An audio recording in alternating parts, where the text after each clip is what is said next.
I told myself I was only there for 1 hour. Smile, clap, disappear. Then the groom lifted the microphone and thanked me for saving his company. My sister's face glitched like a perfect filter cracking in real life. In that room full of wealthy donors, I was not the runaway anymore. I was the reason half the guests stopped drinking and started whispering. The secret my family buried for 11 years was about to crawl out right in front of the altar. My name is Faith Turner, and walking into the gilded lobby of the Azure Coast Resort felt less like attending a wedding and more like stepping into a museum of beautifully curated lies.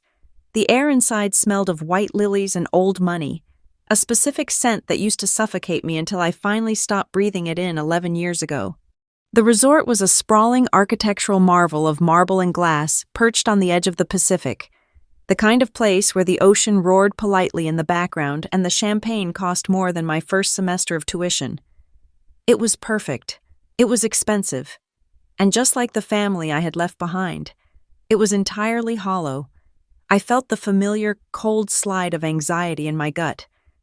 But then a warm, rough hand settled on the small of my back. Evan. My husband did not say a word, but the pressure of his hand was a physical anchor keeping me from drifting back into the scared 21-year-old girl I used to be. Then came the tug on my left hand. "Mommy," Maisie whispered, her voice a mix of whine and conspiracy. "My pinky toe is being squished. These shoes are prisons." I looked down at my 6-year-old daughter. She was shifting her weight from foot to foot, scowling at her patent leather dress shoes. It was such a mundane, honest complaint in a room full of synthetic joy. It grounded me instantly. "We will take them off the second we get to the hotel room," I promised, smoothing her hair. "Just survive the ceremony for me, okay?" "Okay," she huffed, crossing her arms. "But I am demanding extra cake tax for this," Evan chuckled softly, the sound vibrating against my shoulder. This was my reality now, this solid, unpretentious man and our dramatic little girl. We were real. Everything else in this room was just theater. We moved deeper into the ballroom where the pre-ceremony cocktails were being served. The space was packed with people who looked like they had been manufactured rather than born. Men in tuxedos that cost $5,000 discussing tax loopholes, and women with skin so smooth it looked like it had been ironed. And then, through a gap in the crowd, I saw her, the bride, my sister. Brielle stood near the center of the room under a cascading chandelier. She looked breathtaking. I had to give her that. She was wearing a dress that likely cost more than the down payment on my first house. Her hair swept up in an intricate style that defied gravity. She was laughing at something a guest had said, her head thrown back, her hand resting delicately on her collarbone. It was a practiced laugh. I knew that laugh. It was the one she used when she was terrified but needed to be adored. My body reacted before my brain could catch up. The air left my lungs. For a split second, the marble floor beneath me felt like the wet asphalt of the driveway where I had stood 11 years ago, watching my father lock the front door while rain soaked through my thin jacket. The rejection was not a memory. It was a physical blow that still lived in my marrow. Then Brielle turned.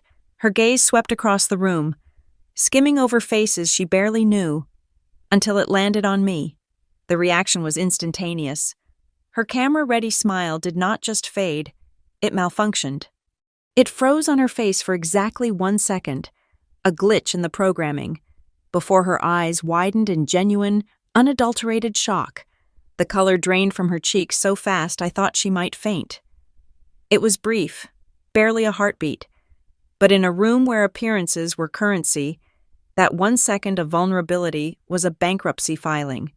She had not thought I would come. She had sent the invitation as a dare, or maybe a formality to clear her conscience, never expecting the exile to actually return to the kingdom. Before Brielle could step forward, the wall appeared. My parents did not walk toward me. They materialized.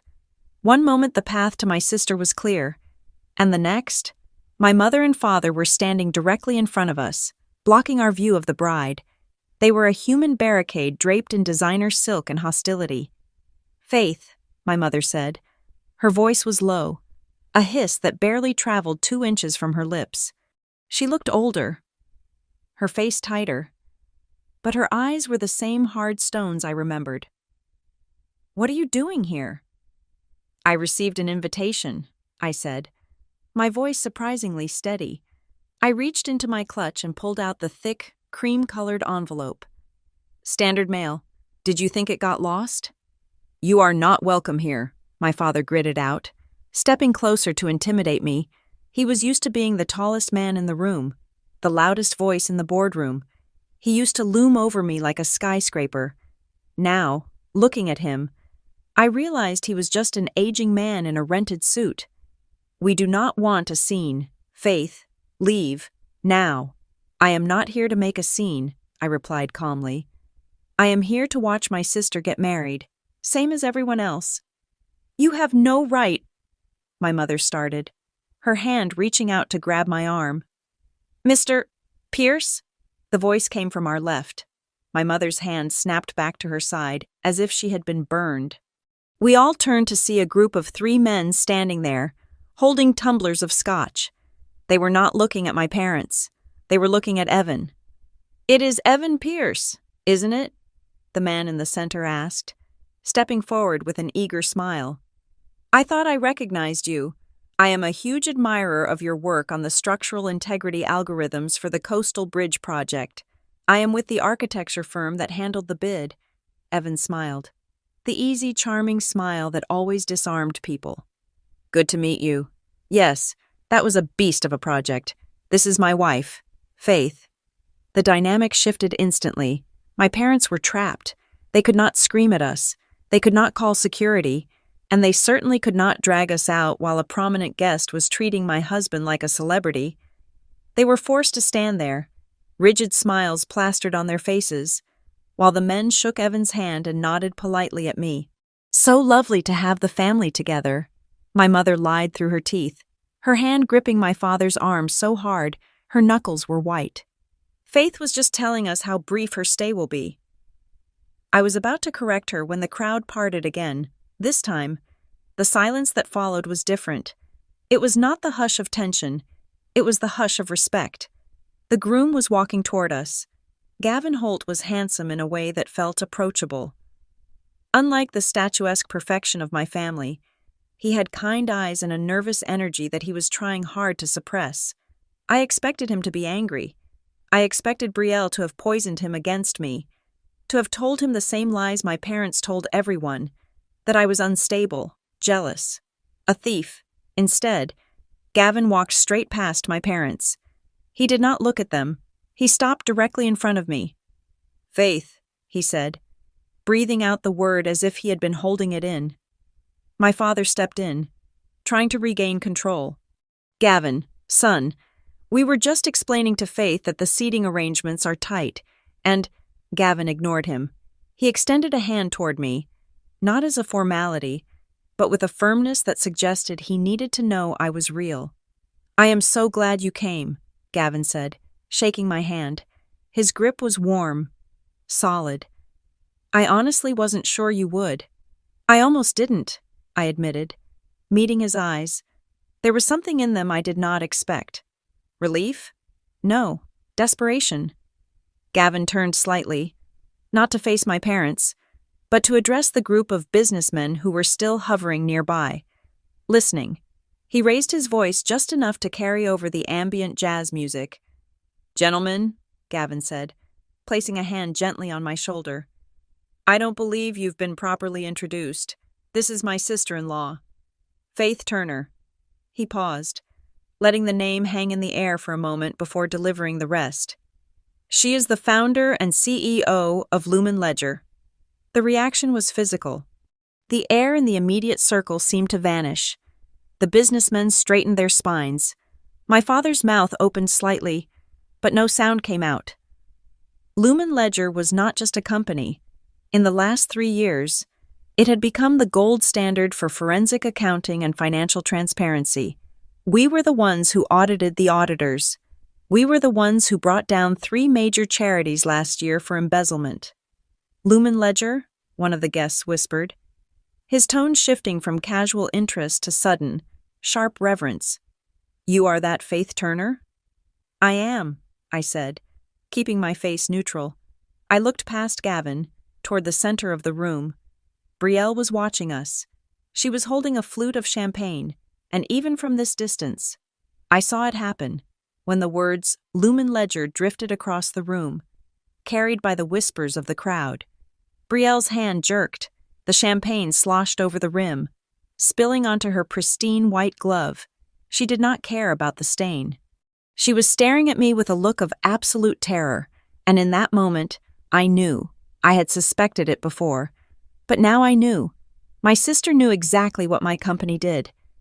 She knew we hunted down financial lies, and seeing me here, introduced not as her runaway sister, but as the person who could see through every ledger she had ever doctored, terrified her. My parents were still frozen, trying to process the fact that the daughter they threw away as trash had just been introduced as a titan. But I wasn't looking at them.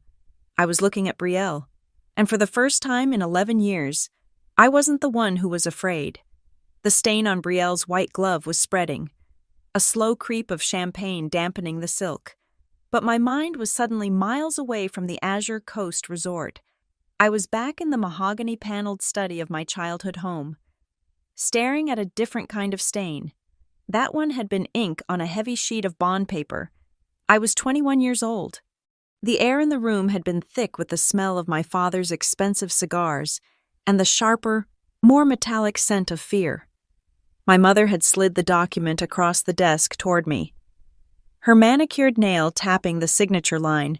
It was a confirmation of receipt for the Turner Family Relief Fund, a declaration that I, as a board member in name only, had overseen the distribution of $50,000 to a local youth shelter, but I had volunteered at that shelter. I knew they had not received $50,000.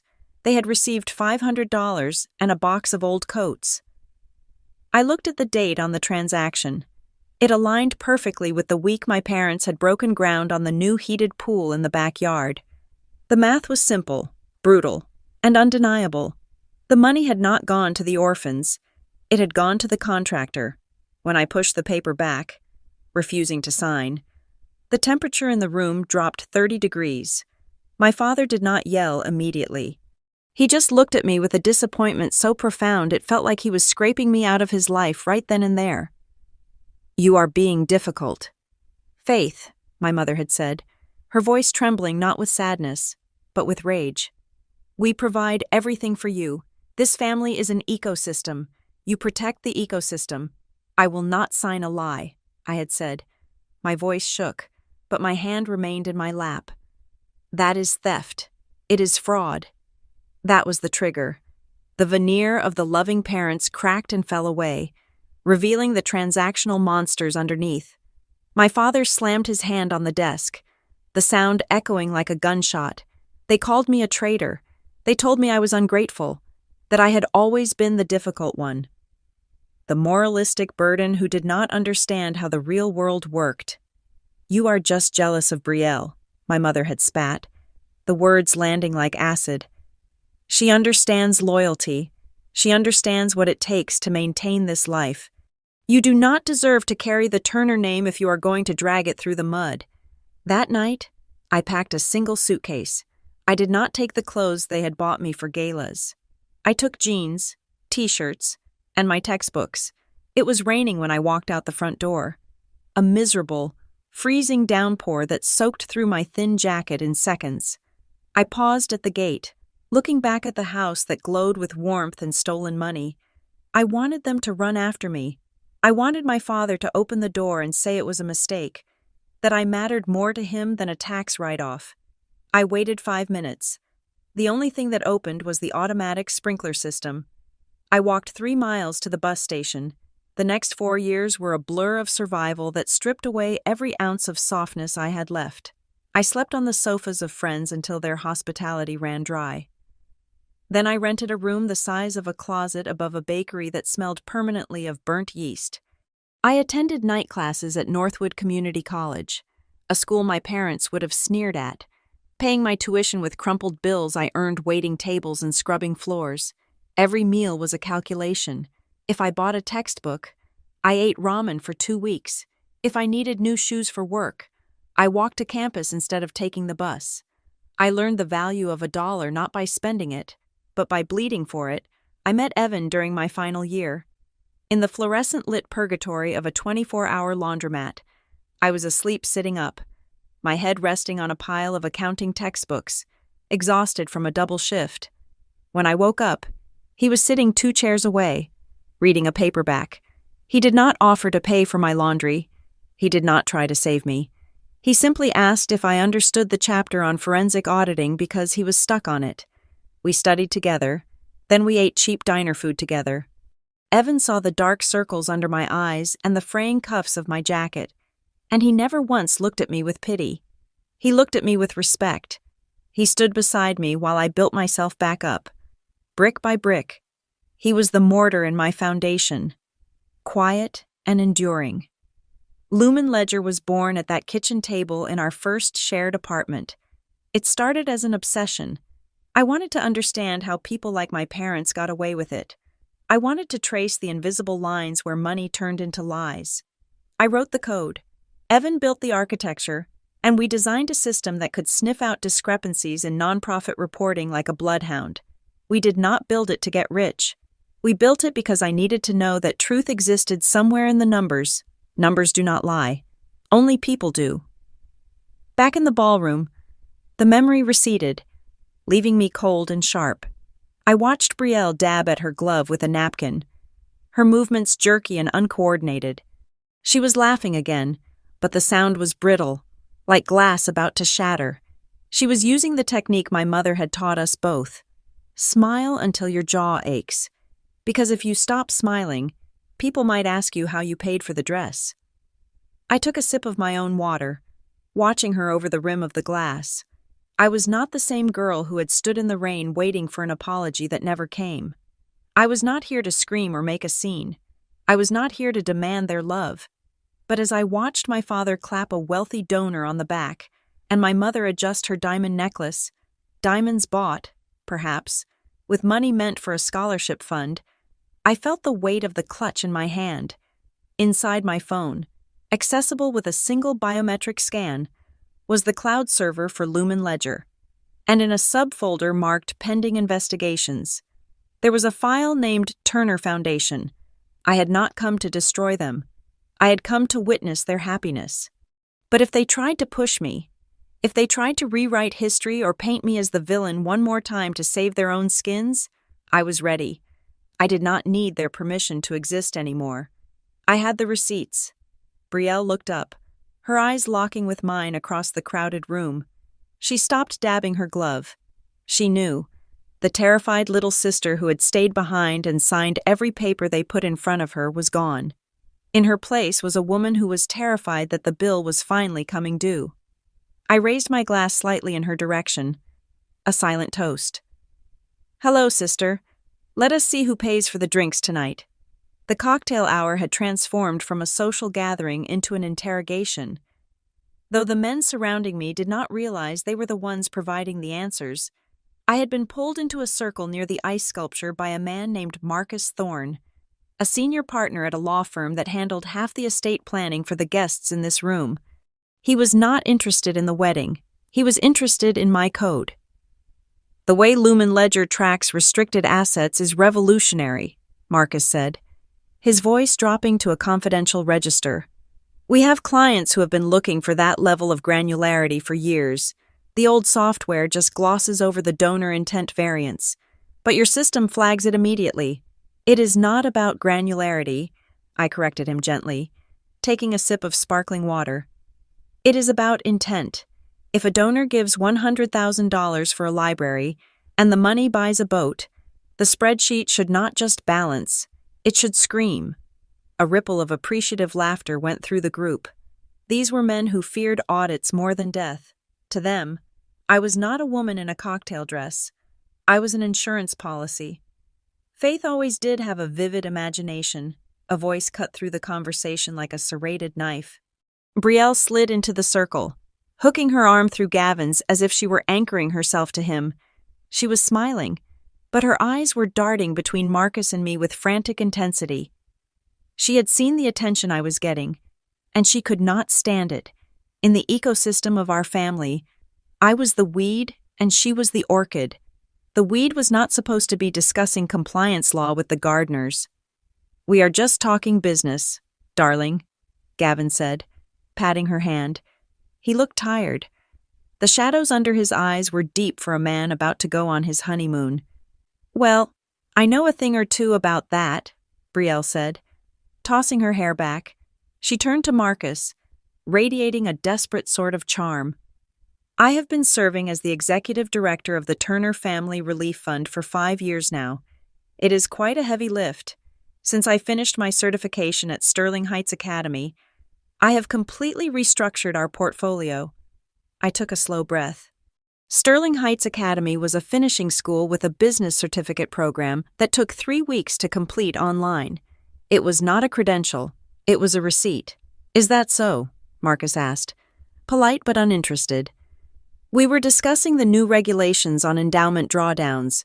How is your fund handling the UPMIFA compliance regarding underwater funds?"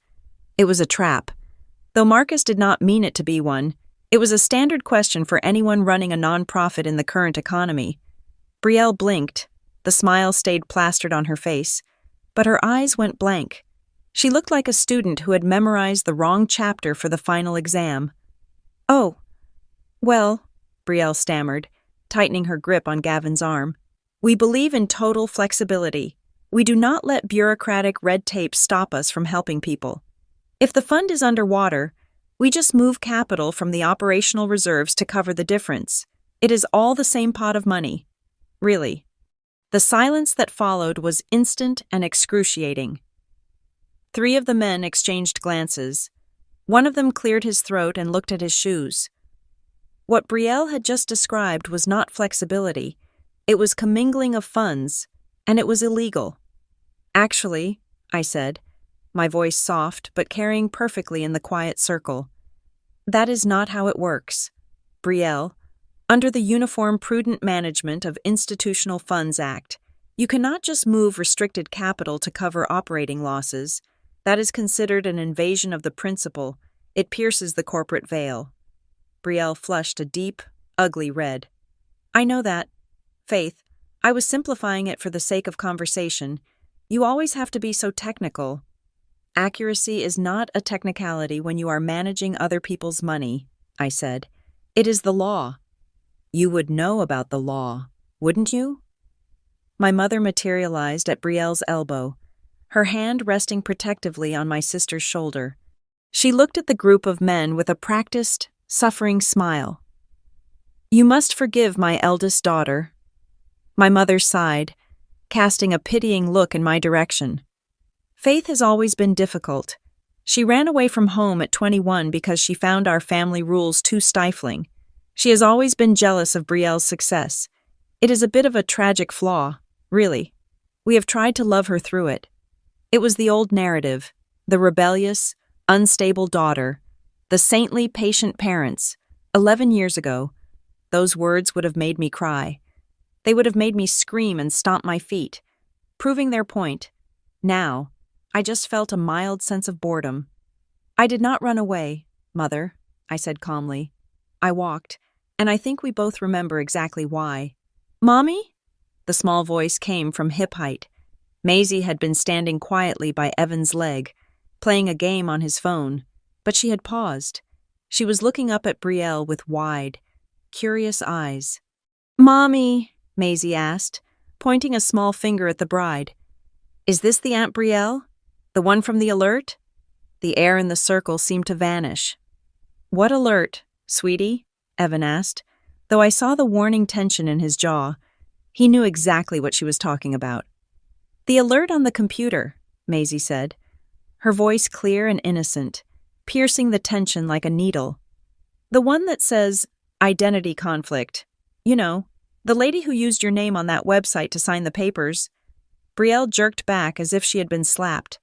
Her purse slipped from her shoulder and hit the floor with a heavy thud, spilling lipstick and a compact mirror. The sound was like a gunshot in the hushed circle. She did not bend down to pick it up. She was staring at Maisie with horror. Gavin looked at the child, then at his bride. The confusion in his face was hardening into something else. Suspicion. "Used your name?" Gavin repeated, his voice low. He looked at me. "Faith, what is she talking about?" "It is nothing!" Brielle shrieked, her voice cracking. She dropped to her knees to scramble for her purse, her movements frantic and undignified. "Kids say the craziest things. She is just confused. Faith probably tells her all sorts of lies about me." My father stepped in then, moving aggressively into my personal space. He grabbed my elbow, his fingers digging into the tender flesh above the bone. "You need to leave," he hissed in my ear, his breath smelling of expensive scotch and rot. "You are making a scene. You are ruining your sister's day." I looked down at his hand on my arm. Then I looked him in the eye. "I am not making a scene," I said, my voice dropping to a register of steel that I reserved for hostile board meetings. "I am drinking water and answering questions, and I was invited. I will leave when I am ready, or when the groom asks me to, not you." I pulled my arm away. A sharp, clean movement. My father stumbled back a step, shocked that his physical intimidation no longer worked. He looked around, ready to call for security. But then he stopped. He saw what I had been seeing for the last 10 minutes. The circle of men around us had not dispersed. They were watching, but they were not watching with the amused detachment of wedding guests. Marcus Thorne was looking at Brielle with narrowed eyes. Another man, whom I recognized as a forensic auditor from a rival firm, was typing something into his phone while looking at my father. These were not just friends of the groom. They were the people who kept the financial world spinning, and they were looking at the Turner family not as a pillar of the community, but as a liability. "I think," I said, smoothing the fabric of my dress, "that Brielle needs to pick up her things. She is making a mess." Gavin did not help her up. He stood there, watching his bride crawl on the floor in her $50,000 dress, gathering spilled makeup, and for the first time. He looked like a man who realized he had bought a ticket to a sinking ship. I took Evan's hand. "Let us go find our seats. I think the show is just starting." As we walked away, leaving my parents and sister in the wreckage of their own social clumsiness, I glanced back one last time. A man in a gray suit, who had been standing on the periphery the entire time, caught my eye. He did not smile. He gave me a barely perceptible nod. I did not know him, but I knew that look. It was the look of a hunter who just realized the prey is injured. My family thought this was a wedding, but as I walked toward the reception hall, I realized it was something else entirely. It was a crime scene, and the investigators were already ordering drinks. The reception hall was a masterpiece of orchestrated excess. Crystal chandeliers the size of small cars hung from the vaulted ceiling, casting a warm, expensive glow over tables laden with silver and white orchids. But beneath the surface of the gala, a different kind of game was being played. My parents were moving through the crowd with the precision of sheepdogs. Their goal singular and obvious to anyone paying attention. They wanted to cut me off from the herd. Every time a guest approached me, usually someone who had recognized my name from the business journals or the earlier commotion, my mother would materialize. She would place a hand on the guest's arm, offer a dazzling smile, and suggest they simply must try the crab cakes on the other side of the room. It was a strategy of isolation. If they could not kick me out, they would make me invisible. They tried to corner us near the bar. My father stepped in front of Evan, his chest puffed out, attempting to physically block my husband from the conversation he was having with a venture capitalist from Seattle. "Evan," my father boomed, his voice too loud, too jovial. "You look a bit lost. Why don't you and Faith find your table? It is in the back, near the kitchen. Much quieter there for the little one." It was a dismissal. "Go to the kids' table. Go to the corner. Disappear." Evan did not blink. He took a slow sip of his bourbon and set the glass down on a passing tray. He did not raise his voice, and he did not step back. He simply held my father's gaze with a calm, amused expression that I had seen him use to dismantle arrogant engineers during contract disputes. "We are actually quite comfortable right here, Robert," Evan said, He did not use Dad or Mr. Turner. He used my father's first name. It was a subtle power move, a reminder that they were peers now, not parent and child. And this gentleman was just asking about the Series B funding for my firm. I would hate to be rude and walk away in the middle of a sentence. My father's jaw worked silently. He looked ready to shout, but he couldn't. Not here, not with the venture capitalist watching with raised eyebrows. The old tactic of screaming until he won did not work on men who commanded their own boardrooms. "Fine," my father snapped, turning his back on us. "Just keep it down." As he stormed off, I felt a sharp tug on my elbow. It was not gentle. "I need you," Brielle hissed. She did not wait for an answer. She gripped my arm with surprising strength, her nails digging into my skin through the silk of my sleeve. "Now!"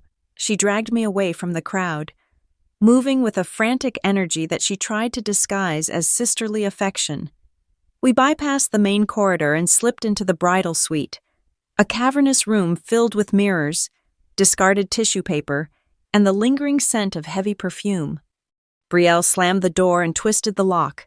The click echoed in the sudden silence. She spun around, her heavy wedding dress swishing around her like a storm cloud. The terrified look she had worn in the lobby was gone, replaced by a cold, calculating anger. "Why are you here?" she demanded. "Did you come to destroy me? Is that it? You waited 11 years just to ruin the one day that is supposed to be mine?" I walked over to a vanity table and picked up a silver hairbrush. Turning it over in my hands, I needed to keep my hands busy to keep them from shaking. "I came because you sent me an invitation." "Brielle," I said, keeping my voice level. "It arrived at my office 2 weeks ago. Cream cardstock, gold leaf lettering, very tasteful."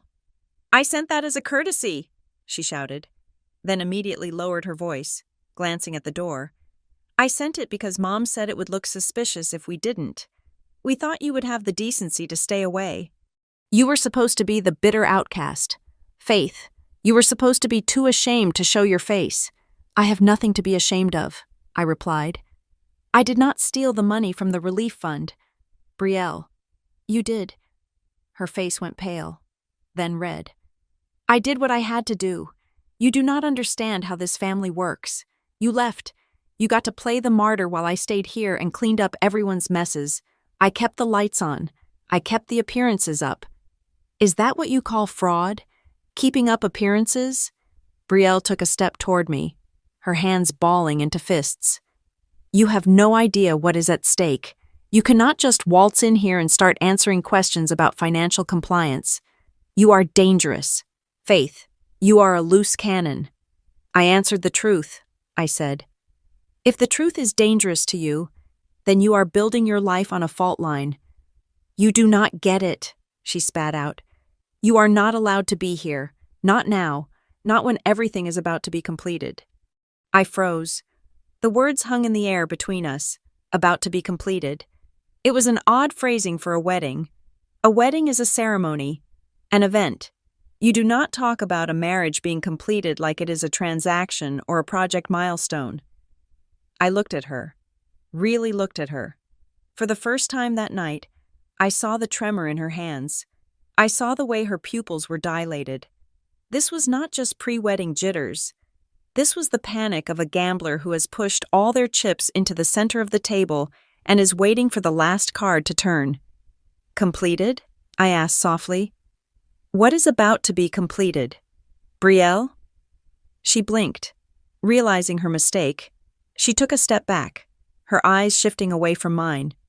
"The merger of our families, the union, that is what I meant." "No," I said, shaking my head. "That is not what you meant. You are talking about a deal. Is that what this wedding is? A merger? Is Gavin the husband, or is he the asset?" Brielle's face crumpled. The anger evaporated, leaving behind a raw, naked fear. She rushed forward and grabbed my hands, her palms clammy and cold. "Faith, please," she begged, her voice dropping to a whisper. "I am begging you, just for tonight. Just shut up. Do not talk to Marcus Thorne. Do not talk to the auditors. Just smile, eat your dinner, and leave. Once the papers are signed tomorrow, once the trust transfer is finalized, I can explain everything.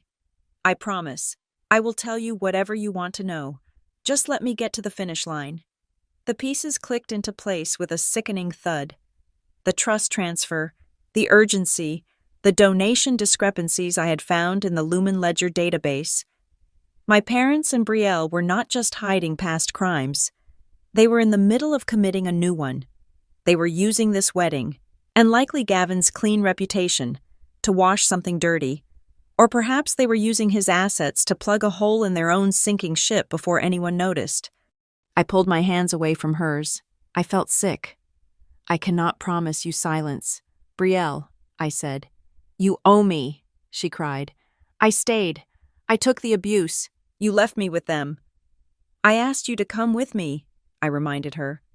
You chose the house with the pool. That was your choice. I walked to the door and unlocked it. My hand rested on the brass handle. I did not turn back to look at her. I will not lie for you, I said. And if you have any shred of respect for the man you are about to marry, you should tell him the truth before he signs whatever papers you are hiding. Because if he finds out from someone else, if he finds out from a subpoena, he will not just divorce you. He will destroy you. I opened the door and stepped out into the hallway. The cool air of the corridor felt like a blessing after the stifling heat of the dressing room.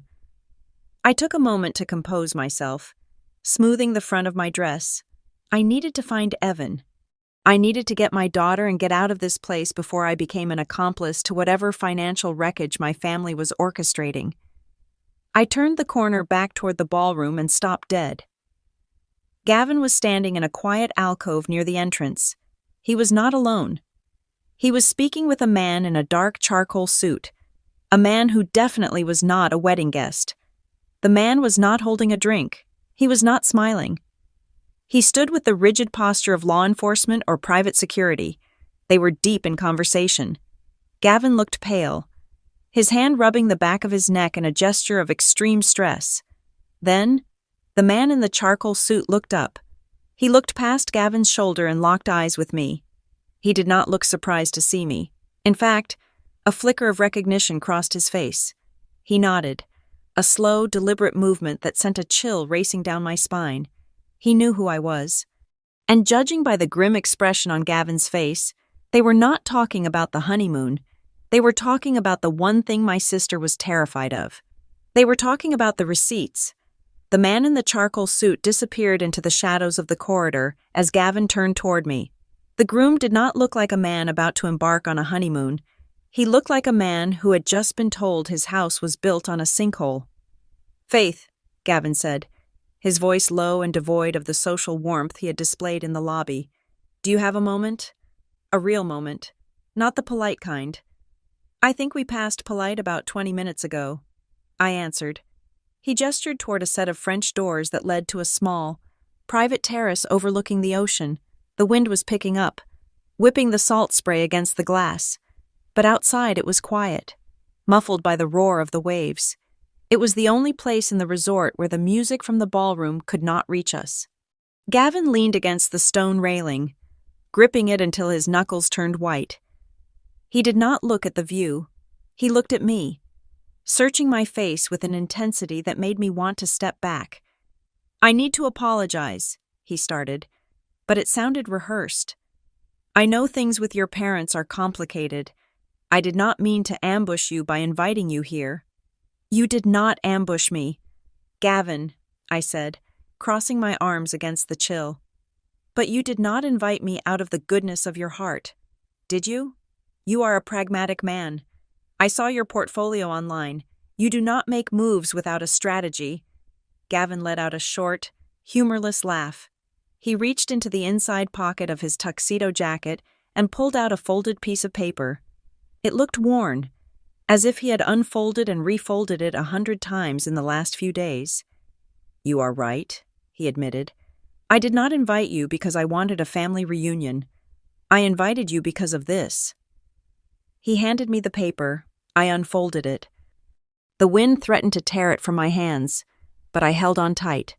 The light from the ballroom spilled onto the terrace, illuminating the text. It was a summary page of a financial risk assessment, a standard due diligence report for a merger or acquisition. My eyes scanned the header, and my breath hitched in my throat. There, in the top right corner, was a familiar blue geometric icon, the logo of Lumen Ledger. I ran a standard background check on the Turner Family Relief Fund, Gavin said, his voice trembling slightly. My company is merging assets with your family's trust as part of the marriage contract. It was supposed to be a formality. My CFO used your software because it is the industry standard for nonprofits. I stared at the paper. The text was dense, but the red flags were unmistakable. My algorithm had done exactly what I designed it to do. It had crawled through the public tax filings, the vendor lists, and the cross-referenced bank data of the Turner Foundation. And it had found the rot, high probability of misappropriation, vendor identity mismatches, recurring unverified outflows. It flagged them, I whispered. My own system flagged them. I got this report 3 days ago, Gavin said. I thought it was a mistake, a glitch. I asked Brielle about it, and she laughed it off. She said the algorithm was too sensitive. She said she was the one who fixed the fund after some management issues years ago. She told me she was the savior of that money.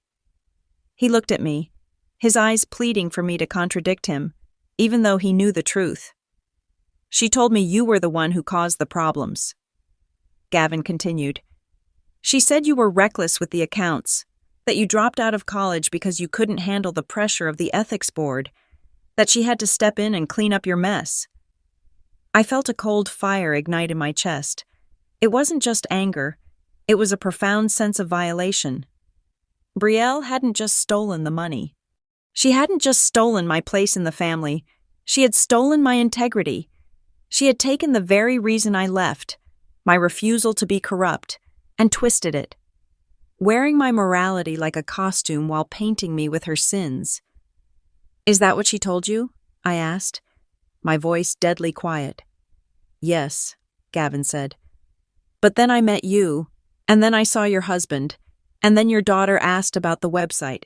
He paused, looking down at the paper in my hand. And now I am standing here with the woman who built the software that says my fiancé is a fraud. I handed the paper back to him. I did not drop out because I was weak. Gavin, I left because Father asked me to sign a verification for $50,000 that never went to charity. I refused. Brielle signed it. That was the cleanup she did. She erased the crime by participating in it. Gavin closed his eyes. He looked physically ill. It is not just the money, he murmured. If this gets out, if the Turner Fund is actually a shell for embezzlement, and I merge my assets with it, you become an accessory, I finished for him. Your company, your reputation, the board will remove you before the ink is dry. She lied about everything, Gavin said, opening his eyes. They were wet. She told me she went to Wharton. I found out yesterday she never even applied. She told me she built the donor network. I found out the donor list is mostly shell companies owned by your father's friends. She is mirroring, I said. It is what she does. She sees what you value, success, integrity, philanthropy, and she becomes a mirror. But there is nothing behind the glass. Gavin, it is just empty space. What did she take from you? Gavin asked suddenly. Besides the reputation? I looked through the glass doors at the ballroom. Brielle was back in the center of the room, dancing with our father. She looked radiant, her head thrown back in laughter, the perfect picture of a blushing bride. She looked so happy, and it was all bought with money that should have fed hungry children. She took my history, I said. She took the nights I spent studying. She took the volunteer hours I worked. She took my reasons for leaving and made them her reasons for staying. She cannibalized my life to build a persona that would appeal to a man like you. Gavin gripped the railing again. I can't go through with the signing tomorrow, but if I call it off now tonight with all these people, that is your choice, I said. But you should know one thing. The man you were talking to in the hallway, the one in the gray suit? Gavin stiffened. You saw him? I did. And I know he is not a guest. He is an investigator, isn't he? Or a regulator? Gavin nodded slowly. He is from the State Attorney General's office. He approached me privately. He said they are opening an inquiry. He wanted to know if I had legally commingled funds yet. And? I told him not yet, Gavin said, but he is watching. He is waiting for me to make a move. Then you are standing on a precipice, I said. You can jump with her, or you can step back, but you cannot save her. Gavin, the math doesn't work. The ledger doesn't balance. I stepped away from the railing. The wind was making me shiver, but the cold inside me was deeper. I am going back to my husband, I said. I suggest you decide which side of the line you want to be on when the audit hits. I walked back through the French doors. The warmth of the ballroom hitting me like a physical wall. The music was loud, a cheerful pop song that felt grotesque against the conversation I just had. I made my way through the crowd, finding Evan and Maisie at our table. Evan looked up, saw the expression on my face, and immediately reached for my hand. He didn't ask. He knew. I sat down and looked across the room. Brielle had finished dancing. She was standing by the cake, a towering confection of white fondant and sugar flowers. She was beaming, raising a glass to toast a group of admirers. She looked invincible. She looked like a queen, but I knew better. I had seen the report. I had seen the look in her fiancé's eyes. She wasn't a queen. She was a ghost, and the sun was about to come up. The morning after the wedding did not bring a hangover, but it brought something far more headache-inducing. I was sitting in the hotel suite, the ocean view now just a backdrop to the glow of my laptop screen. When the notification pinged, it was a red flag alert from the Lumen Ledger legal team. The subject line was 3 words that make any CEO sit up straight. Urgent. Subpoena compliance. I opened the secure email. The request had come in at 6 a.m. from the Federal Charity Oversight Board. They were not asking for a chat. They were demanding immediate access to server logs regarding a specific client, the Turner Family Relief Fund. My heart hammered against my ribs. I had expected Gavin to pull out of the deal. I had expected a quiet annulment or a messy breakup. I had not expected the federal government to move this fast. I scrolled down the email. They were specifically requesting data on my user history. They wanted to know if Faith Turner, had authorized transactions between the years of 2014 and 2016. I sat back, the cold leather of the chair biting into my skin. 2014. That was the year I left. That was the year I was sleeping on a futon in a basement, eating instant noodles and trying to figure out how to pay for a semester of community college. I certainly was not authorizing wire transfers for a multi-million-dollar charity. I logged into the admin console of Lumen Ledger. I had recused myself from the Turner account years ago to avoid conflicts of interest, but as the primary architect of the system, I could still see the metadata flow. I pulled up the transaction history for the Turner Fund. The algorithm had flagged a series of outflows labeled Community Disaster Relief. I drilled down into the vendor details. The money, nearly $250,000, had been wired to a company called Gilded Horizon Events, LLC. The name stopped me cold. I minimized the window and opened the browser on my phone. I pulled up the wedding website Brielle had sent me months ago, the one I had mocked for its pretentiousness. I scrolled to the bottom, past the registry where she asked for crystal vases and Italian linens, down to the vendor credits. Wedding Planning and Design by Gilded Horizon Events. I felt the blood drain from my face. It was not just a bad vendor, it was a shell. I recognized the tax ID number from a blacklist update we had pushed to the system 6 months ago. Gilded Horizon was a known front company, a phantom entity that issued invoices for services that were never rendered or inflated costs by 300% to siphon money out of nonprofits. My sister had not just paid for a wedding, she had used the wedding as a laundry machine. She had taken money meant for hurricane victims and families who had lost their homes, and she had turned it into ice sculptures, imported orchids, and a custom silk gown.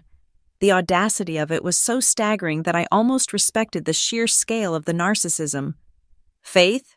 Evan walked out of the bedroom, holding 2 cups of coffee. He took one look at my face and set the mugs down on the desk. "What is it?" he asked, his voice instantly shifting from morning grogginess to alert concern. "The wedding," I said, pointing at the screen. "It wasn't just a party. Evan, it was a heist. She used a shell company to bill the charity for the reception. She washed $250,000 right in front of everyone." Evan leaned over my shoulder, reading the lines of code and the vendor match. He let out a low whistle. "That is federal wire fraud," he said quietly. "That is prison time." "Faith." "I know," I whispered, "and the oversight board is asking about my involvement. They think I was part of it because my name is still on the legacy board documents from before I left." I stood up and paced the small room. I should just hand it all over. I should give them the logs, the vendor matches, everything. I should bury them. But then I stopped. It was one thing to leave my family. It was another to be the executioner who flipped the switch. I looked at the ocean outside. I thought about my mother, who, despite her cruelty, had once taught me how to braid my hair. I thought about my father, who had taught me to ride a bike before he decided I was a disappointment. "I can't do it," I said, feeling weak. "If I send this, I am destroying them, irrevocably." Evan walked over and took me by the shoulders. He turned me to face him. "You are not destroying them," he said firmly. "They destroyed themselves when they stole that money. Think about where that cash was supposed to go." "Faith, it was for the relief fund. That means there are families who didn't get help because Brielle needed a chocolate fountain. You don't owe your parents silence. But if there are innocent people being hurt, you owe them the truth." His words cut through the fog of guilt. He was right. This wasn't about family loyalty. It was about the victims who never knew they were victims. My phone buzzed on the desk. Then it buzzed again. And again. I looked down. Brielle calling. She wasn't leaving voicemails. She was panic dialing. I picked up the phone but didn't answer. I just watched the screen light up with her name, over and over. She knew. Gavin must have confronted her, or perhaps the investigator in the gray suit had paid her a visit this morning. Finally, a text message came through. "We need to talk. I can fix this. We can work out a settlement. Name your price. Just don't release the logs." "Name your price," I read aloud, my voice trembling with disgust. She thinks she can buy me. She thinks I'm just another vendor she can pay off with stolen money. She is desperate, Evan said. "Don't engage." "I have to check one more thing," I said. Sitting back down at the computer, the inquiry from the oversight board had an attachment. It was a PDF of a grant application from 5 years ago, a document they claimed authorized the initial relationship with Gilded Horizon Events. They wanted me to verify the signature. I opened the file. The document was a standard grant request, authorizing the release of funds for strategic event planning for donor outreach. It was dated June 12, 2021. I scrolled to the bottom of the page. There, on the line marked Board Treasurer, was a signature. It was my name, Faith Turner. But it was not my handwriting. The loops on the F were too florid. The T was crossed with a sharp, aggressive slash that I never used. It was Brielle's handwriting, trying to mimic mine. I stared at the screen, the room spinning slightly. She hadn't just used the money. She hadn't just lied to Gavin. She had set me up. She had forged my signature on the authorization documents. She had built a fail-safe into her fraud. If the scheme ever blew up, if the auditors ever came knocking, she had paper-trailed it so that the blame would fall on the sister who had run away. She had planned to tell the world that Faith Turner, the prodigal daughter, was the mastermind behind the theft. "She stole my identity," I said, my voice barely a whisper. "Evan, she signed my name. She was going to send me to jail." Evan looked at the screen, and his face hardened into something dangerous. The calm, rational husband vanished, replaced by a man who looked ready to burn the Azure Coast resort to the ground. "Okay," Evan said, his voice terrifyingly level. That is it. No more mercy. Call the legal team. Tell them to cooperate fully. We are not just sending the logs. Faith, we are sending the metadata, the IP addresses, and the signature analysis. We are giving them everything. I looked at the forged signature one last time. It was the final severed tie. The last thread of sisterhood snapped, not with a scream, but with the realization that my sister viewed me not as a human being, but as a liability shield. I am not doing it for revenge, I said, typing out the reply to my legal team. I am doing it for self-defense. I hit send. The email whooshed away, carrying with it the destruction of the Turner dynasty. My phone buzzed again, another text from Brielle. Please, Faith, we are family. I looked at the message, then at the forgery on the screen. No, I said to the empty room. We aren't, not anymore. The vibration of my phone against the glass desktop sounded like a drill. It was Brielle again. This was the 5th time she had called in the last 10 minutes. I had watched the screen light up and go dark. Light up and go dark. A rhythmic pulse of desperation. Finally, I picked it up.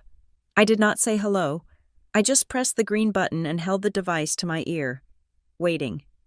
You are ruining my life, Brielle screamed. There was no preamble, no sisterly greeting. Her voice was jagged, tearing at the edges. The sound of a woman who had been crying for hours and was now running on pure adrenaline. Do you have any idea what you are doing? Gavin is not talking to me. My husband is sleeping in the guest room of our honeymoon suite because of you. He is sleeping in the guest room because you lied to him. Brielle, I said, my voice calm, contrasting sharply with her hysteria. And he is not your husband yet. Not legally. He is, she shrieked. We had the ceremony. We said the vows. You are trying to destroy everything I have built because you are jealous. You have always been jealous. You could never handle that I was the one who stayed and made it work. I did not make you forge my signature on a grant application, I replied. I did not make you funnel $250,000 into a shell company for flowers and champagne. You did that all by yourself. There was a sudden, chilling silence on the other end. Then, Brielle's voice dropped. The hysteria vanished, replaced by a cold, venomous tone that sounded exactly like our mother. If you release those logs, she said, enunciating every word, I will destroy you. I will go to every reporter in the city. I will tell them that Lumen Ledger was built on seed money you stole from the family vault before you ran away. I will tell them you are the one who embezzled the funds years ago and we covered it up to protect you. I will paint you as a thief. Faith, and with Dad's connections, they will print it. I felt a muscle in my jaw jump. It was a bluff. Of course, they had no proof because it never happened.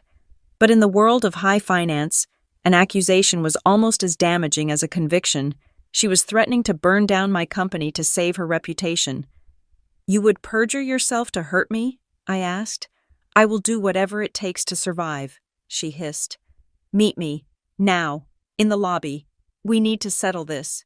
No, I said. I do not negotiate with terrorists. Brielle, even related ones. I hung up. My hands were shaking, not from fear, but from rage. I set the phone down and looked at Evan. He was standing by the window, watching the ocean, but his posture was rigid. He had heard every word. She is going to go on the offensive, Evan said, turning to face me. She knows she cannot win on the facts, so she is going to try to win on the narrative. He was right.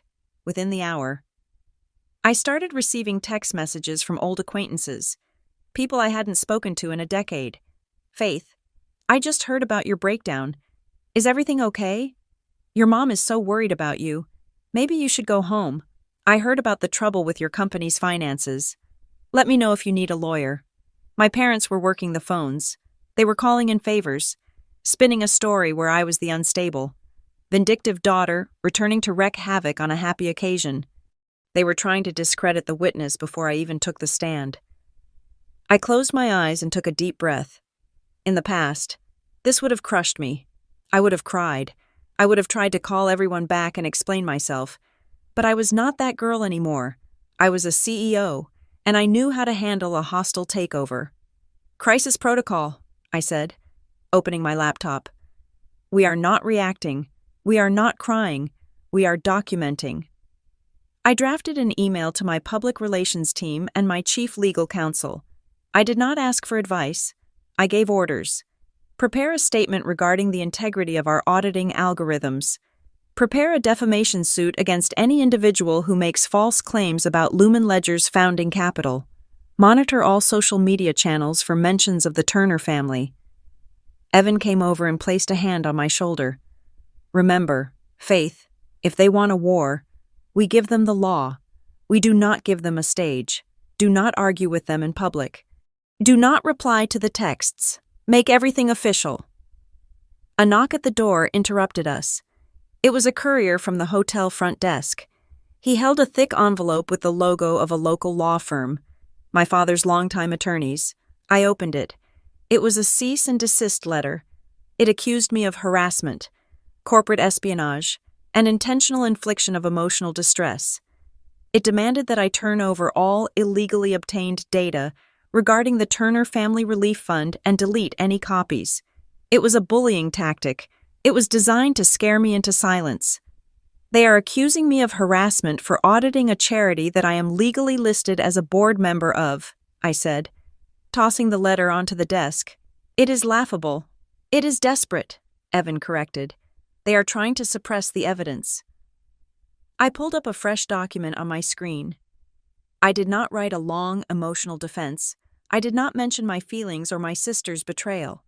I wrote a single, terrifyingly precise letter back to their law firm, to the law offices of Miller & Brand. This correspondence serves as formal notice of pending litigation involving the Turner Family Relief Fund and its officers.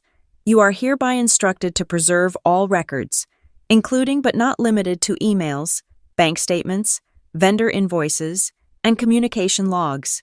Under the federal rules of civil procedure, any destruction or alteration of evidence from this moment forward will be considered spoliation and obstruction of justice. Furthermore, we demand an immediate freeze on all asset transfers from the trust to any personal accounts, pending an external audit. Sincerely, Faith Turner, CEO, Lumen Ledger. I hit print. The sound of the printer whirring to life was the only sound in the room. Mom? Maisie was sitting on the floor with her coloring book. But she wasn't coloring. She was looking at me with wide, confused eyes. She had been listening to the phone calls, the typing, the tense conversations. Yes, baby? I asked, softening my voice. Why are they scared of paperwork?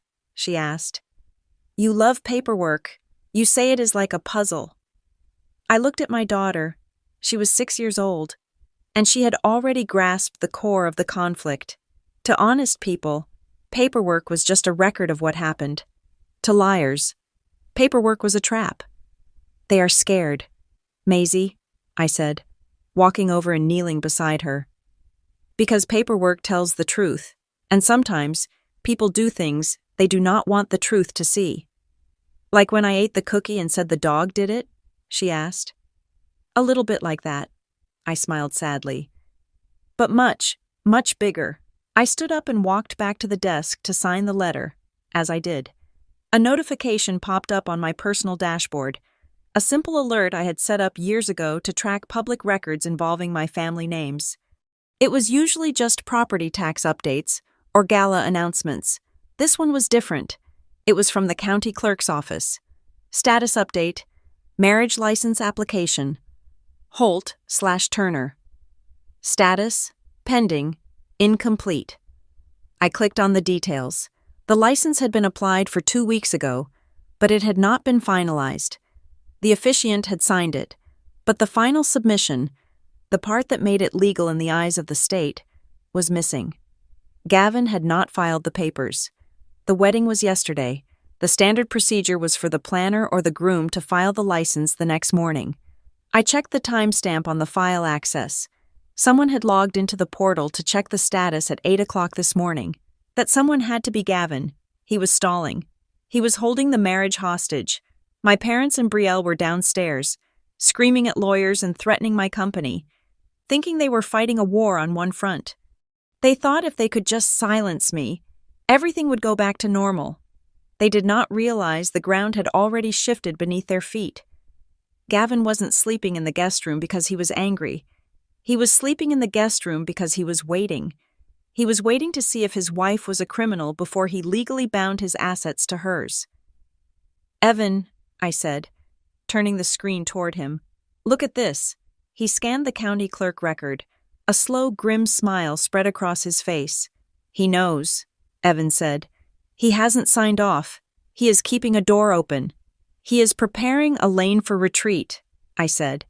"Brielle thinks she is fighting me for her reputation. She doesn't realize she is already fighting for her marriage, and she is losing."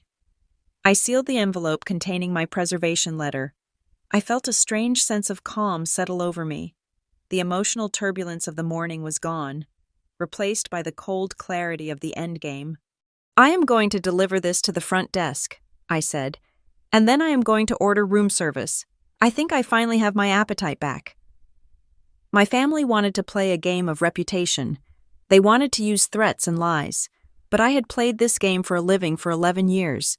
I knew something they didn't. You don't win by shouting the loudest. You win by having the better documentation, and I had boxes of it. I sat across from Agent Vance in a small, sterile conference room on the second floor of the resort. The air conditioning was humming too loudly, a mechanical drone that filled the silence between us. On the table lay a silver flash drive. It contained 11 years of archived emails, internal memos from the Turner Family Relief Fund, and the operational protocols I had written myself before I was 21. It felt less like a meeting and more like an autopsy. We were dissecting the corpse of my family's reputation, organ by organ. "I have reviewed the preliminary data you sent via your legal team," Agent Vance said. He did not smile. He was a man made of gray suits and hard facts. The kind of person who found joy only in balanced equations. "The pattern is distinct, Mrs. Pierce, and the timeline is telling." He slid a printed graph across the table. It showed the fund's operational expenses. For years, the line was flat, consistent. Then, in the fall of 2014, the line spiked. It became erratic, jagged, like the heartbeat of someone in cardiac arrest. "October 2014, Vance said, tapping the paper. "Do you know what happened in this specific fiscal quarter?" I stared at the date. I did not need to consult a calendar. "That was the month I left," I said, my voice flat. "That was the month they removed me from the signatory list." "Precisely," Vance said. "The irregularities begin exactly 3 weeks after your departure. The first fraudulent invoice from Gilded Horizon Events was processed on November 1st, 2014. A cold sensation spread through my chest, heavier than the grief I had felt yesterday. I had always believed my parents kicked me out because I was rebellious, because I was an embarrassment to their social standing. But looking at the numbers, I realized the truth was far more clinical. I was not just a disappointment, I was a compliance issue. My refusal to sign that first falsified document had not just angered them, it had frightened them. They realized that as long as I was in the house, asking questions and checking receipts, they could not expand their graft. Getting rid of me was not an emotional decision. It was a business decision. They fired me from the family so they could start stealing in earnest. "They waited until I was gone," I whispered. "They knew I would not sign off on the new vendors."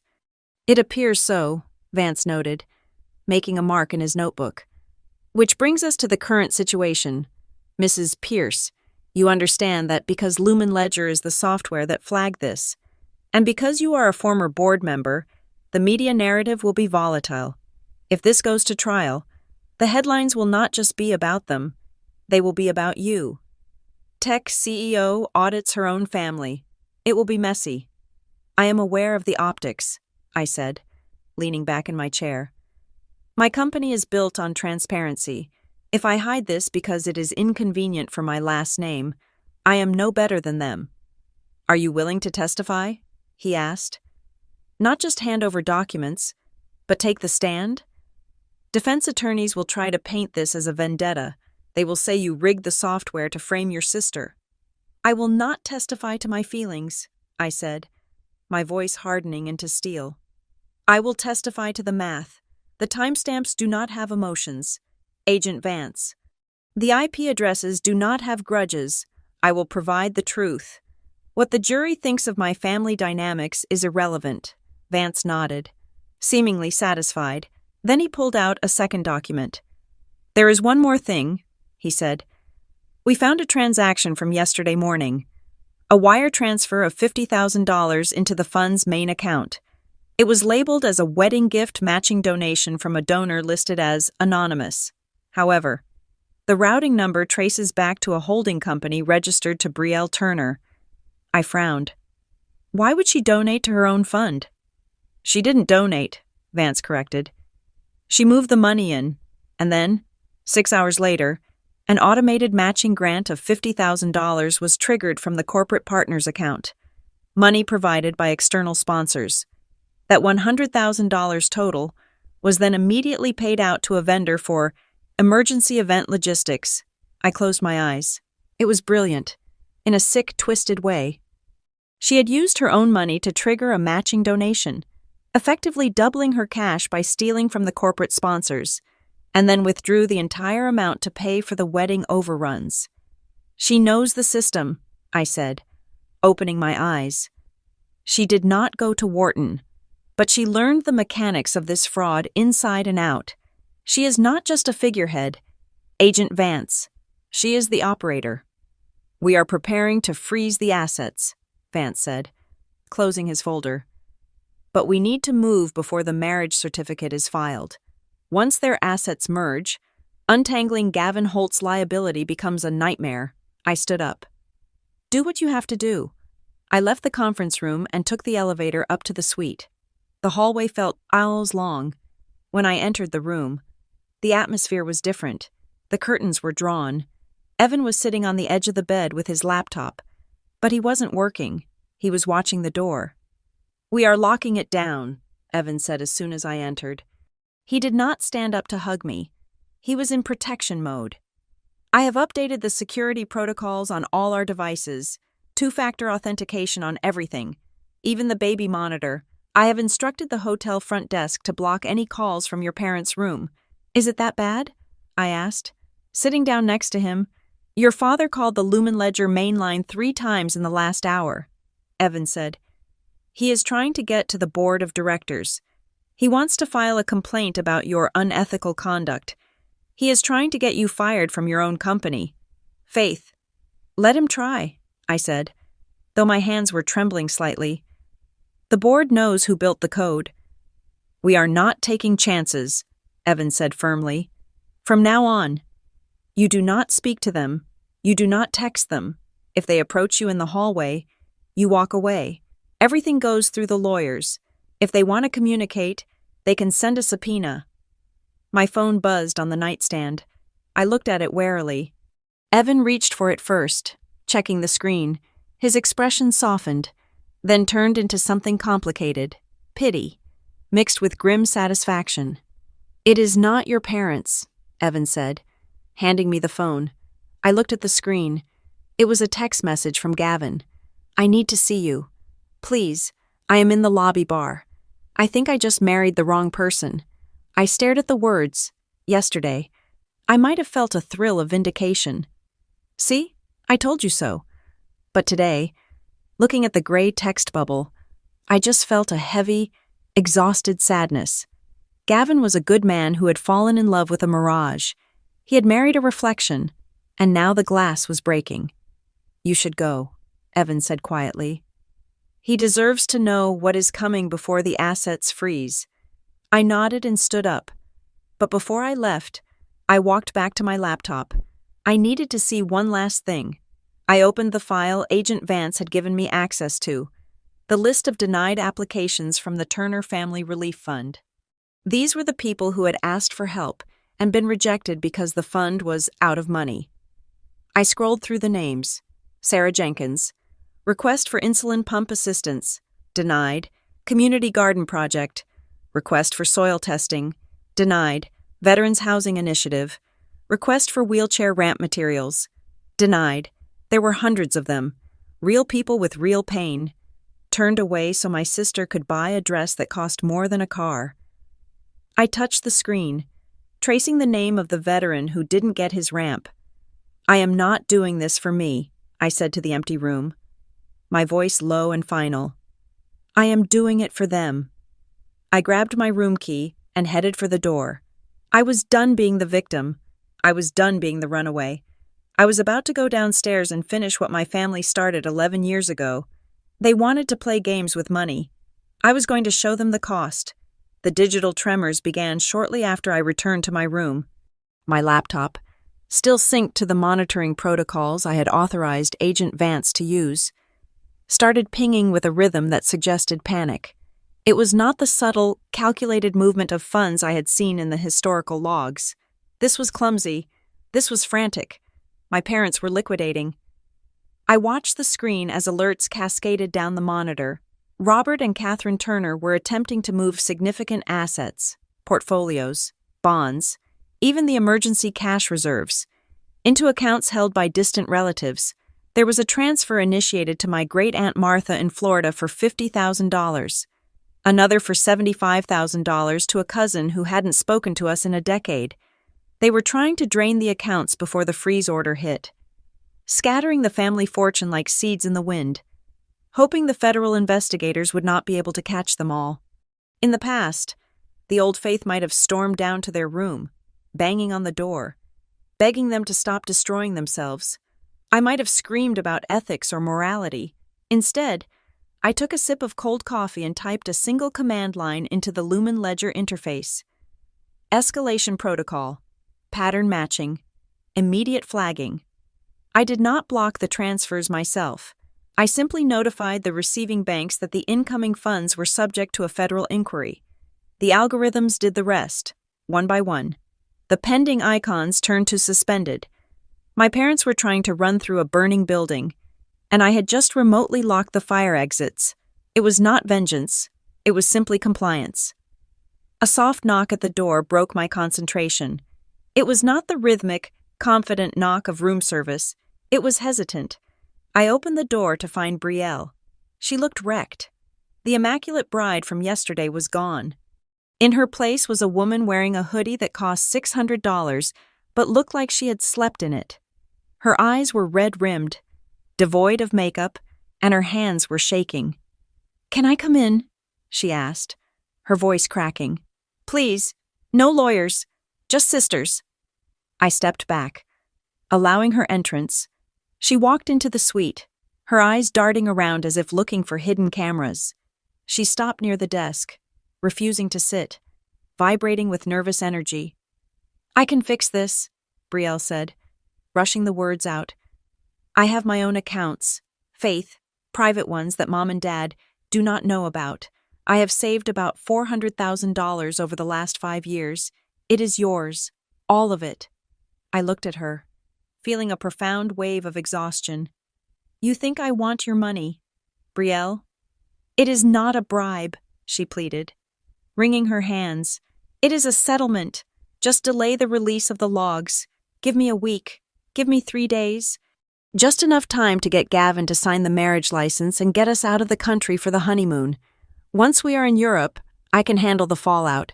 I just need to get clear of the blast zone." "You are asking me to help you trap a man into a fraudulent marriage," I said. "You want to bind Gavin to you legally before he finds out you are a criminal." "I love him," Brielle cried out, tears spilling over. "I do love him, Faith.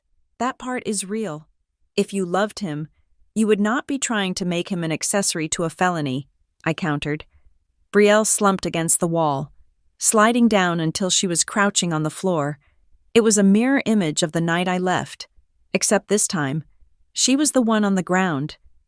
"I did not know how to stop," she whispered, burying her face in her hands. "It started so small, just one invoice to cover a party. Mom said it was fine. She said the fund was our money anyway, that the donors expected us to live a certain way to represent the brand. I only did what they taught me. Faith, I followed the rules they set. The sentence hung in the air, heavy and suffocating. I only did what they taught me. It was the most honest thing she had said in 11 years. She was a product of the ecosystem I had escaped. I had run away and hardened in the cold reality of the world. She had stayed in the warmth of their corruption and rotted from the inside out. So tell me, I asked softly, crouching down to look her in the eye, if you were just following orders, who started it? Who told you to forge my signature? Brielle opened her mouth, then closed it. Her eyes darted to the door, then back to me. The fear of our parents was still stronger than her fear of the law. Even now, facing prison, she could not give them up. She remained silent. That is what I thought, I said, standing up. You are still protecting them, and that is why I cannot help you. Brielle left 5 minutes later, defeated and empty-handed. As the door clicked shut, I felt a vibration in my pocket. It was Gavin, Terrace. Now, I found him standing exactly where we had spoken the night before. But the weather had turned. The sky was gray, heavy with impending rain. Gavin was staring at the ocean, a glass of scotch in his hand despite the early hour. I know about the transfers, Gavin said without turning around. My private banker called me. Your parents tried to route $50,000 through a joint account they thought I had already set up for Brielle. They tried to use me as a mule. Faith. I stopped it, I said, stepping up beside him. The transfers were flagged. Gavin turned to look at me. He looked aged, lines of stress etched deep around his mouth. I have a confession to make. I think we are past secrets, I said. I did not just invite you here to make peace, Gavin admitted, his voice rough. I invited you because I had a suspicion. For months, things did not add up. Brielle's stories had holes. The finances were opaque. When I saw your name on the old board documents, I looked you up. I saw who you were. I saw Lumen Ledger. He took a sip of the scotch, grimacing as it went down. I thought if I brought you back, it would force the truth out, he continued. I thought your presence would stress test the system. I wanted to see if they would crack. You used me as bait, I stated. It was not a question. Yes, he said, meeting my gaze with unflinching shame. I used you, and I am sorry. I thought I would uncover a small lie, maybe some debt. I never imagined this. I never imagined I was marrying into a crime syndicate. You wanted the truth, I said. Now you have it. The question is, what are you going to do with it? The brunch is in an hour, Gavin said, looking toward the ballroom. 300 guests, the biggest donors in the state. Your parents are going to give speeches about legacy and honor, and the oversight board is going to serve the warrants, I said. I just got the notification. They are not waiting for Monday. They are executing the freeze order today, at noon. Right in the middle of the toast, Gavin let out a long, shaky breath. It is going to be a massacre. It is going to be justice, I corrected. I left him on the terrace and went back to the room to change. I put on a suit, sharp, tailored, armor-like. It was the kind of outfit I wore to hostile board meetings, not post-wedding brunches. Evan was waiting for me. He held out a thick, cream-colored envelope. Is this it? He asked. Yes, I said, taking the envelope. It was heavy. The only thing I can give her now. They still think they have control, Evan observed, checking his phone. Your mother just posted a photo on social media, captioned Family Unity. She thinks because you haven't screamed in public yet, you are too scared to act. She mistakes silence for weakness, I said, slipping the envelope into my purse. She forgot that I am an auditor. We do not scream. We verify. We walked down to the ballroom together. The doors were open, and the sound of polite laughter and clinking silverware drifted out. Inside, my parents were holding court at the head table, smiling, waving, playing the part of the benevolent patriarch and matriarch. Brielle sat between them, pale and stiff, like a doll that had been broken and glued back together. They looked up as I entered. My father's eyes narrowed. My mother's smile tightened. They expected me to shrink, They expected the runaway daughter to sit in the back and be grateful for the scraps. I did not sit in the back. I walked straight toward the head table, Evan a silent shadow at my side. I held the envelope in my hand. It was not a weapon, and it was not a white flag. It was a choice. The chatter in the room died down as people noticed my approach. There was an energy in the air, a static charge that happens right before lightning strikes. I was not here to save their reputation. I was not here to destroy it. I was here to close the file. And as I reached the edge of the stage, I saw Agent Vance step through the service doors in the back, followed by 4 officers. The trap was not set by me. It was set by the truth. I was just the one who was about to spring it. The post-wedding brunch was held in the solarium, a glass-walled enclosure that let the gray morning light filter in, casting long shadows over the tables of smoked salmon and artisanal pastries. My parents stood at the podium, flanked by towering floral arrangements that cost more than most people earned in 6 months. They looked impeccable. My father was holding a mimosa. His chest puffed out as he spoke about community pillars and the sacred duty of giving back. They were putting on the performance of their lives. They believed that if they just kept smiling, if they just kept talking about virtue, the reality of their theft would simply evaporate. They thought they were untouchable because they were Turners. I sat at a table near the back with Evan and Maisie. I wasn't eating. I was watching the clock. It was 11:55. "And now," the event coordinator announced, her voice chirpy and oblivious to the tension in the room. "We have a surprise addition to the program. We are so honored to have the bride's sister and a titan in the world of financial transparency. Here with us, please welcome Faith Turner to say a few words."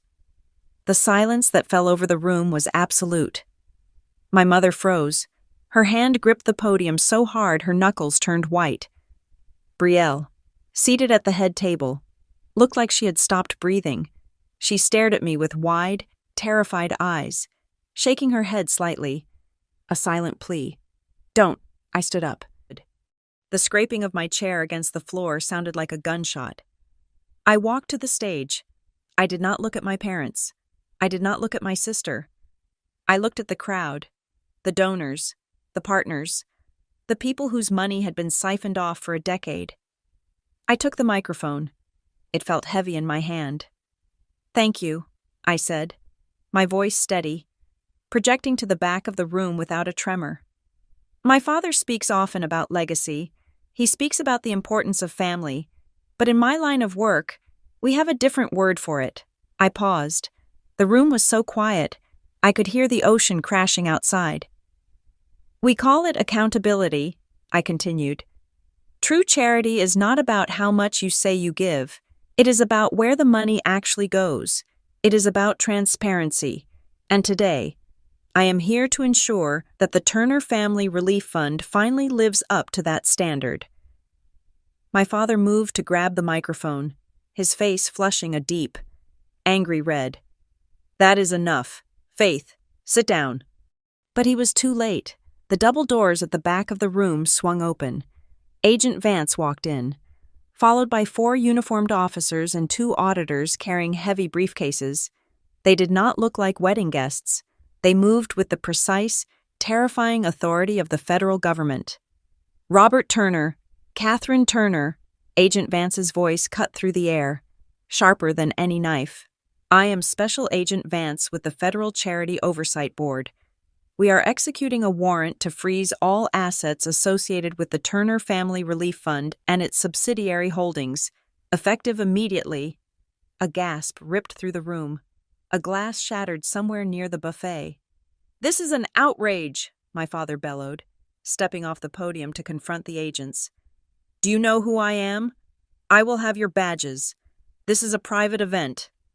"This is a federal crime scene, sir," Vance replied calmly, handing my father a thick stack of documents. "We have evidence of wire fraud, embezzlement, and the falsification of donor records dating back 11 years. Please do not attempt to leave the premises." My father spun around, his eyes wild. He looked for a scapegoat, and his gaze landed on me. "You!" he screamed, pointing a shaking finger at my face. You did this. You jealous, vindictive little girl. You came back here to ruin us because you couldn't stand seeing your sister happy. You rigged this. Tell them. Gavin, tell them she is lying. He turned to Gavin, expecting his new son-in-law to step forward and defend the family honor, expecting the money and the influence to close ranks. Gavin stood up. He looked at my father, then at Brielle, who was weeping silently into her napkin. Then, he walked over to me. He did not stand with his wife. He stood shoulder to shoulder with me. Mr. Turner, Gavin said, his voice cold and loud enough for everyone to hear. Faith did not rig anything. She simply showed me the math. And the math does not lie. He turned to the crowd. As of this morning, I have instructed my legal team to halt the filing of the marriage certificate. There will be no merger of assets. I will be cooperating fully with the federal investigation to ensure that every dollar stolen from this fund is returned to the victims.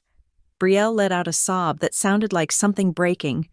Gavin, no, please, we are married. Not legally, Gavin said, looking at her with a sadness that was final. And certainly not morally. The room erupted into chaos. Donors were shouting, demanding answers. My mother collapsed into a chair, fanning herself frantically. My father was being questioned by 2 officers. Brielle sat alone in the middle of the storm, the princess of a kingdom that had just turned to ash. I walked over to her. She looked up at me, her mascara running down her face in dark, ugly streaks. You won, she whispered, her voice filled with bitterness. Are you happy now? You destroyed us. You won. I looked at her, and I felt nothing.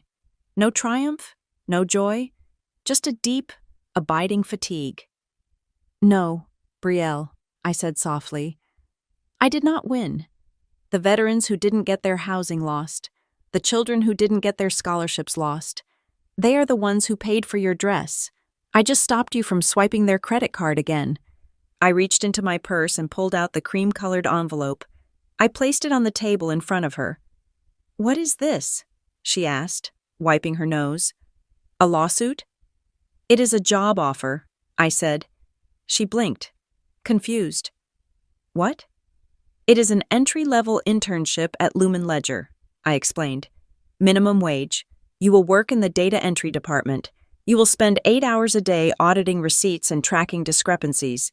You will learn how hard it is to account for every single penny. You want me to work for you? She asked, incredulous. I want you to learn the value of the truth, I said. If you take it, you start Monday. No special treatment, no family privileges. And if you lie, even once, you are fired. It is the only way you will ever build a life that doesn't collapse the moment someone checks the books. I didn't wait for her answer. I turned and walked away. I found Evan and Maisie by the door. Evan took my hand, squeezing it tight. Maisie looked up at me, holding her coloring book. Are we going home now, Mommy? She asked. Yes, baby, I said, lifting her into my arms. We are going home. We walked out of the solarium, leaving the shouting behind us. I walked through the lobby of the Azure Coast Resort, past the spot where I had stood 11 years ago in the rain. The air outside was fresh, smelling of salt and rain. I didn't look back. There was nothing there for me anymore. No anger, no regret, just the past. Shrinking in the rearview mirror as we drove away, I didn't come back to be recognized. I didn't come back to be loved. I came back to end a lie. And for the first time in my life, the ledger was finally balanced. Thank you so much for listening to this story. I would love to know where you are tuning in from. So please leave a comment down below and share your thoughts on Faith's decision. If you enjoyed this story, please subscribe to the Lily Revenge Stories channel, like this video, and hit the notification bell so more people can hear this story. See you in the next one.